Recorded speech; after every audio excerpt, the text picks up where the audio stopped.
All right, so we're going to go ahead and finish off handout 17, rational polynomials. We're starting from page 4 of 6. And we've been dealing with the numerator, that is the top of the fraction. Will not always be a constant. We've been dealing with either a constant or a 1. We're going to add a little complexity to this to work harder, in order to work harder problems. And so when the numerator is a polynomial, the roots, that is the top is a polynomial, the roots are generated from the top of the fraction. And the discontinuities, as we've been doing, are generated from the bottom of the fraction.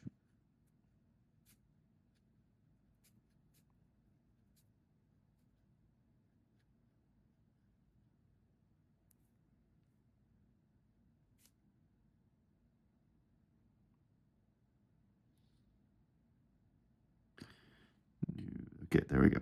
All right, discontinuities are generated from the bottom. This is important to keep in mind. Roots are the top, discontinuities are the bottom. So let's put this in action. We want to find the zeros, roots, and the discontinuities of this function. So first we find the roots. So we say x naught equals, and I'm just going down the line, -4, +3, and then we'll take a look at this in a second. So -4, +3, and we got x squared plus 4. So note, again, we're trying to find the zeros. So, right, we want to know what does that equal 0. Subtract 4 from both sides. And take the square root, and we find that x equals positive or -2 multiplied by the imaginary number. So we've got -2i and +2i. So note that we've got 1, 2, 3, 4 roots, but only 2 x-intercepts. All right, so discontinuities. Oh, let's go ahead and note their multiplicities: 3, 1, 1, and 1. Okay, so x does not equal -3 and +1 with a multiplicity of 1 and 2. So at -3, the discontinuity will cause the graph to change sides. At x equals 1, the discontinuity there, the discontinuities will stay on the same side.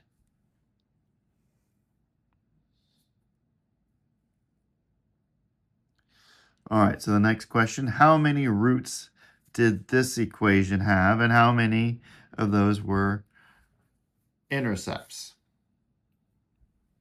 And that should say x-intercepts, not y-intercepts. There we go. So, as I said before, it had 4 discontinuities.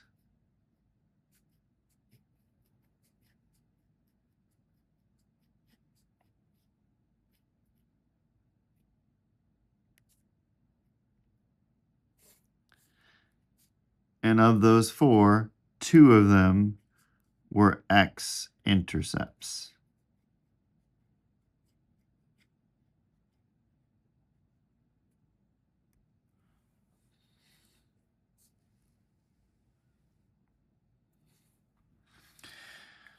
All right, same exercise.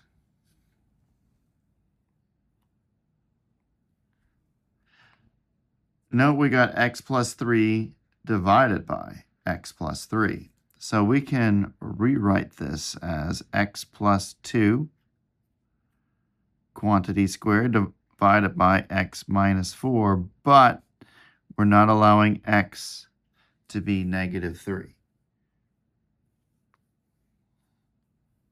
So our roots, right, that's because we're dividing through here and here. But we have to preserve that here, right? We can't keep the -3 as a part of everything, but we can eliminate the term as long as we make a note of it right there. All right, so our roots are just -2 then, and that happens twice. our discontinuities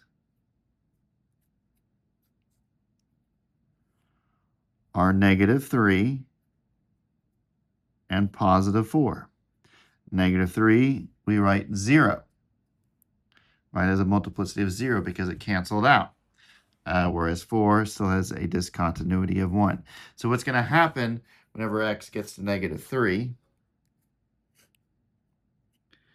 right, the graph's going to be doing, it might be above or below, I don't know, but we're just going to do an open circle and then continue on our way. That's how we're going to handle that. And this is called a removable singularity, because you just pluck the point out, but the graph just keeps operating as if nothing is going on. Whereas the other discontinuities, where it's 1 or 2, it causes the graph to blow up, right? You know, when it's 1 or 2, it could be, when it's 1, it's like this, of course. And if it's 2, you know, it'll be like that, right? The graph is blowing up in either way. But here, it does not. It just stays the same.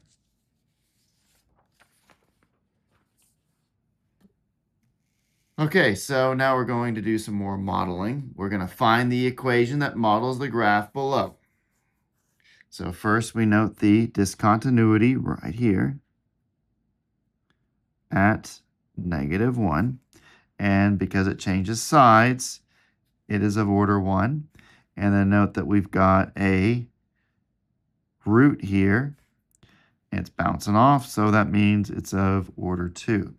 So we write our equation, or first let's go ahead and write everything out explicitly. Our root is 1, which happens twice, and our discontinuity is -1, and that happens once. So we write our equation. Remember, roots up top, discontinuities in the bottom. So we've got x minus 1, quantity squared, and then down here we've got simply x plus 1. Now we got to figure out what this a is. We don't want to use an x-intercept because that just gets us with 0 equals 0, which is true but not helpful. So we're going to come along here. We're going to find a nice point. That one goes through the grid point there, so good, no decimals. And it's -3, -2. So at -3, -2, we've got the following equation.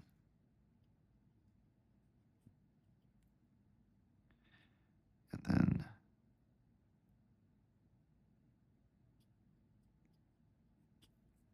there we are. Where we see x, replace it with -3. Where we see y, replace with -2. So -2 equals a times, let's see, -3 minus 1 squared is 16, right? -3 minus 1 is 4. 4 squared is 16. In the bottom, -3 plus 1 is simply -2. So this gets us -8 times a. So we've got -2 equals -8a. Divide both sides by 8. We find that a equals 2 over 8, which is the same as a quarter.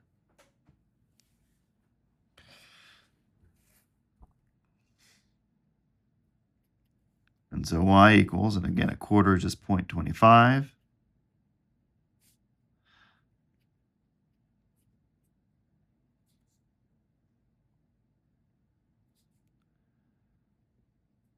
Okay.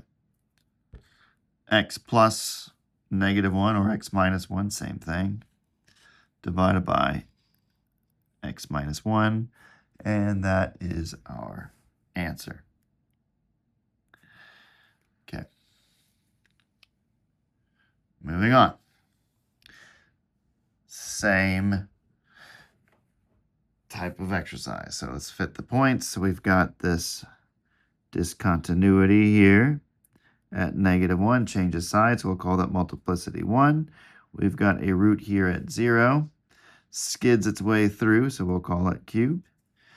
And then we got another one right here, changes sides, so again we'll call that 1. So let's go ahead and note our discontinuities of 0, of order 3, and then our discontinuities we have of -1 and +1. And since they change sides both cases, they are each of order 1. So our graph is simply y equals a times x cubed, right? Because I could write x minus 0 quantity cubed, but it's not necessary. And in the bottom, I've got x plus 1 multiplied by x minus 1.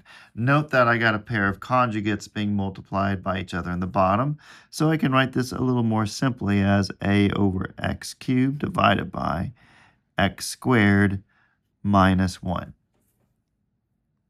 So now let's find a point we can use. This one looks like a good point right here at 3, 1. So at 3, 1, we plug those in. Y is 1, x is 3. So we got a times 3 cubed over 3 squared minus 1. All right, so for 3 cubed, 3 squared is 9. Multiply by 3 again to get 27 on the top. So we've got 27 times a. 3 squared again is 9, minus 1, we've got 8. So 27 over 8 all multiplied by a. Solving for a, we find that a equals 8 divided by 27. Plug that back in. And so y equals 8 times x cubed divided by 27 times x squared minus 1.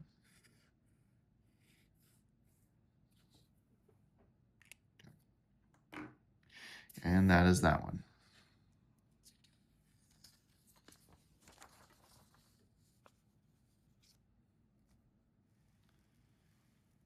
Two more.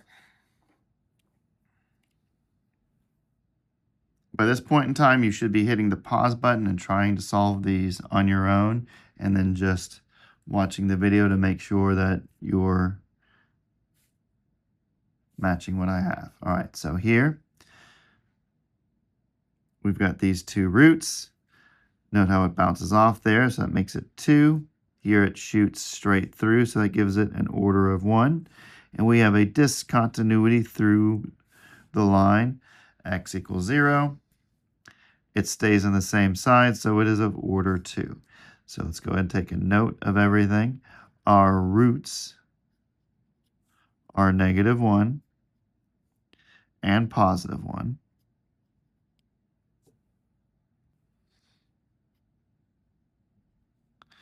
All right, and then we've got our discontinuities.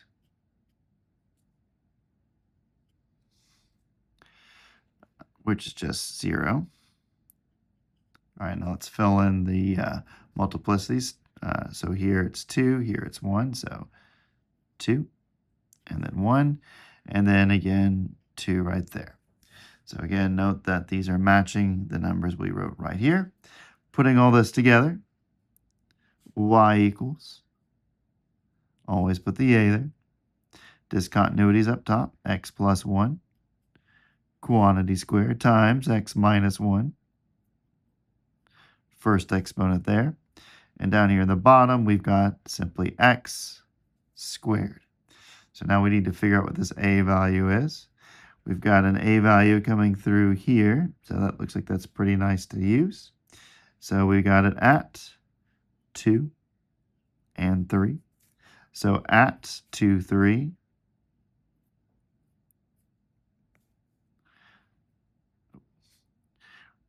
3 equals a times 2 plus 1 squared, 2 minus 1, over 2 squared. All right, so let's reduce the right-hand side.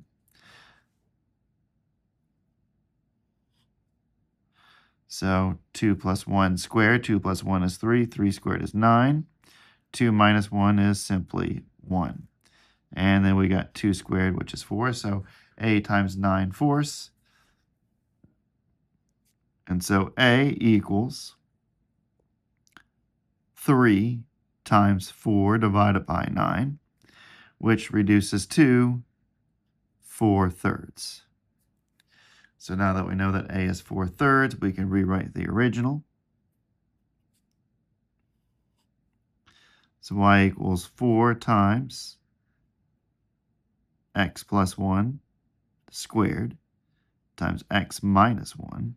And then the bottom we write 3 times x squared, and that is our answer right there. So moving forward, find the equation that models the graph below. So let's identify our roots. We only have one, and that is, notice how it bounces, so it's going to be a multiplicity 2. We do have 2 discontinuities though, one here, one here. Note that they change sides here and change sides here, so that means everything is of, well, I'm sorry, those are of order 1. So 1, 2, 1 is what we have. All right, so let's take a note. Our root is 0, and it's got a multiplicity of 2. Our discontinuities are -1 and +1. And because they change sides, they both have multiplicities of 1. Remember, that's going back to this right here, right? If it's multiplicity of 1, change side. Multiplicity of 3, it changes side, right? If it's an odd multiplicity on the discontinuity, you change sides. If it's an even discontinuity, you stay on the same side.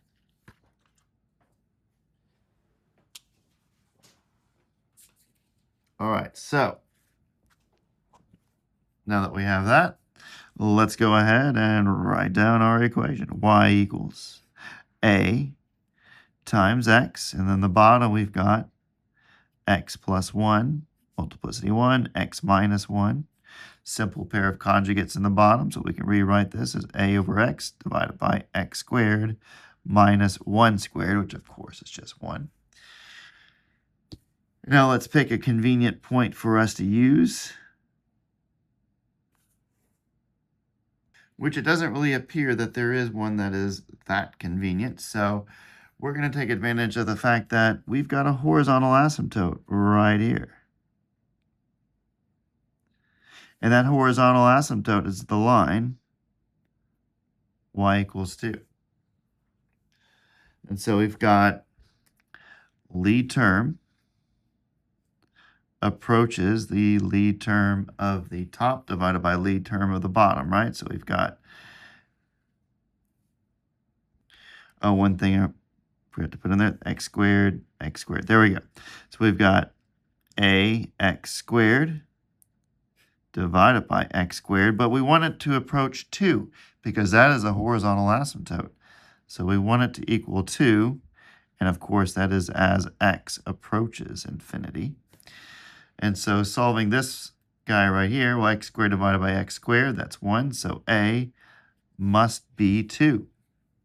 So plug that into the original equation, and we get y equals 2x squared divided by x squared minus 1. And that is our final solution for the problem.